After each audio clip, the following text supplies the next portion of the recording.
sports fans, to another exciting episode of Off the Cuff with Monte and Geoff. You cannot wait for this one, folks. This is going to be great. You're going to find out things about Monte and I you never wanted to know.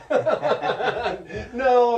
One of the many things, probably. Yes, but as many of you guys know, actually, before I even get started on that, as always, if you enjoy what we're doing here, go ahead and hit the subscribe button, hit the like button, and then ring that little bell as well. That lets you know when we upload new content. Again, we're going to be putting more stuff on. There's a whole bunch of topics that we got a lot of ideas. We do, and there's a lot of exciting stuff coming up. That, you know, I'm ready for. You know, we've got baseball going to be rolling into the second half of the season, postseason. We got college football, we got pro football, we've got all kinds of things coming. Everything up. You want. High school football, you know, high school volleyball. Lots of exciting things. High school softball, my daughters, they'd get mad at me. Not that they watch me on here. They probably Somebody might tell her. Yeah, they probably are like, oh my gosh, this is so embarrassing. But too bad, girls. We're still going to do it. We are still going to do it. But anyway, you all know that Monte and I have a huge love for baseball. Yes. Baseball, for me, baseball, softball kind of roll into the same thing, and I'll explain that in a bit. But as we kind of get older and we start looking back on things, it's kind of fun to say, okay, where did this love for this sport come from? What is our first memory that kind of triggered this love for this sport? And so we kind of came up with the idea of, let's look back and let's see what the first thing that we remember about sports or about baseball that kind of triggered that love for the game. I like that idea. I like that idea. Well, you should. You came up with it. Whoops. But yeah, so what, I mean, you know. Well, I do, your introduction there was great, Geoff, but I do have to tell you, my memory didn't really parlay itself into a love of baseball early. Okay. So. Well, that's okay. That's okay, because there's, whether it's baseball, whether it's life, there's all these experiences that we have. They change us one way or another. Yes. You know, and that doesn't mean that it was necessarily a positive experience that, you know, but it might have been an experience that it was a memorable experience. A memorable experience. Okay, that's a fair way to put it. So with that in mind, you want me to tell you? Yeah, I want to hear yours first. Now I'm really excited to hear this. Well, this goes back to, I believe we didn't have kid pitch back when I was growing up, and so it was little league age, and I believe it was around 1972. In the Olympics, it was an Olympic year, I'm pretty sure of that when this happened. And we were living in Clay Center, Nebraska. My dad made me go out for baseball, because I don't know if I would or not, but anyway, and he was one of the coaches. But he wasn't the main coach, he was an assistant coach. And so we practiced, like you're supposed to, and I didn't know what position I was going to be. I showed up with my glove, and I just did stuff. Yep. So the last practice before our first game, the coach had everybody stand on the pitcher's mound and throw a ball to home plate. Mm-hmm. And I must have threw a strike. I didn't know. So anyway, we go to the first game, and they tell me I'm starting pitching.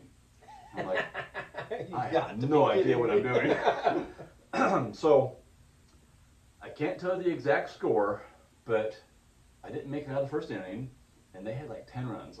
Yeah, that's all right. And they were hitting it well. But you learned some important things that day. Well, the important thing is I found out I'm not a pitcher, and I never pitched again. Yeah. Even though today I think I could if I just practiced that a little bit. But there was a silver lining to that game, and that was we were getting beat pretty bad because I had a bad start. But I got up with the bases loaded. I believe it was like 2 innings later, and the ball came in. I closed my eyes, turned my head, swung the bat, hit a triple. Nice, cleared the bases. Yep.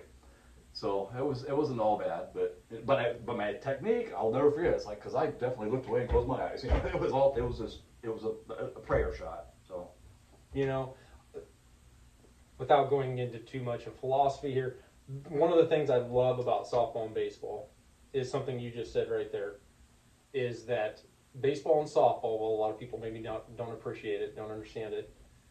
It teaches you how to fail. Oh, it for sure. completely does. Yeah. You know, and what do you do with that? Look at the best Major League Baseball batters out there. If they get hit 3 out of 10 times, they're considered a good hitter. That means you fail 7 out of 10 times. Yeah. You know, a pitcher goes out there and has one bad game.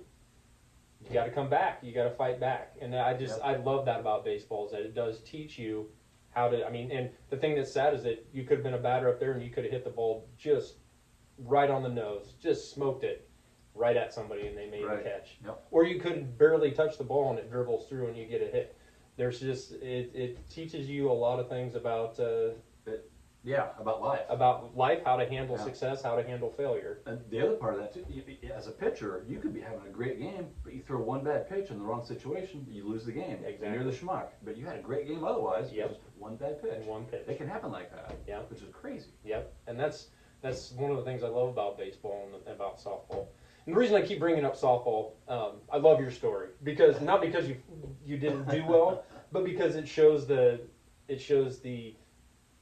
I don't know what to say, the naivety of a young kid going and playing and learning something. Yeah. You know, but it told you didn't want to pitch.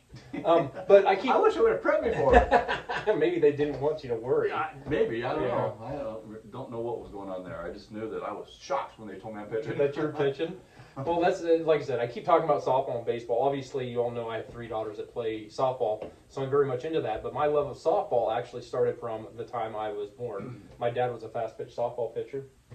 I grew up going to softball tournaments. You know, I can remember many times. I was there when my dad tore his bicep pitching, and that ended his pitching career. Wow. He tore it on the mound. He tore it as he was pitching. You could hear it from the dugout. I was a bat boy, and you could hear the pop. Wow. I found out what hand, foot, and mouth disease was from the softball fields. My oldest sister, I'm talking about you, Stace. Does she watch this?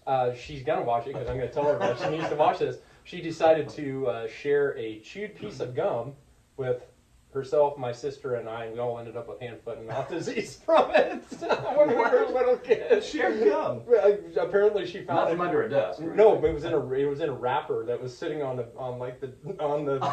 bleachers, and so Mom loves that. So, but anyway, so that's where my love of softball, which I lump them together, started from. But for me, baseball, the first memory I have of really loving baseball.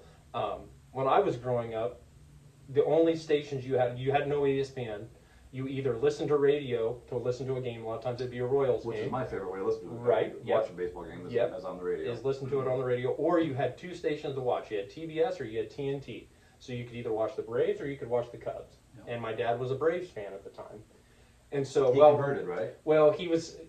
My dad's been a lifelong Yankees fan, but he couldn't watch the Yankees, so he watched the Braves. Okay, gotcha. Okay, so he watched the Braves all the time. Well, I loved watching the Braves as well because I loved watching it with my dad. But then I remember I would talk my parents in. My bedroom was upstairs and way away from the living room. And when I was little, I'd talk my parents into letting me just go to sleep behind the couch because they had the couch kind of in the middle of the room. So I'd say I was going to sleep behind the couch and I'd sneak out and I'd watch the games. Really? While they were watching the games, and then when it was time to go to bed, I would crawl back in and go to sleep. And then, but so I remember, even as when I was supposed to be going to bed, I was trying to find a way to watch baseball, and that's where I found the love of Dale Murphy, Bob Horner, all of those Braves, Bruce Benedict, Glenn Hubbard. That is a good fan. Yeah, that is a good. You know, and I'm impressed. And the sad thing is that I'm not a Braves fan now, but it sparked my love of baseball. I mean, it really did. You know, I always loved softball, grew up with it, but baseball and softball are one and the same when it comes right down to it. Yeah, they are. Share so many important features and yeah, you know, I've talked to my dad about when he started loving baseball, and again, he played softball when he was young, and my grandfather was a softball player too, a pitcher as well.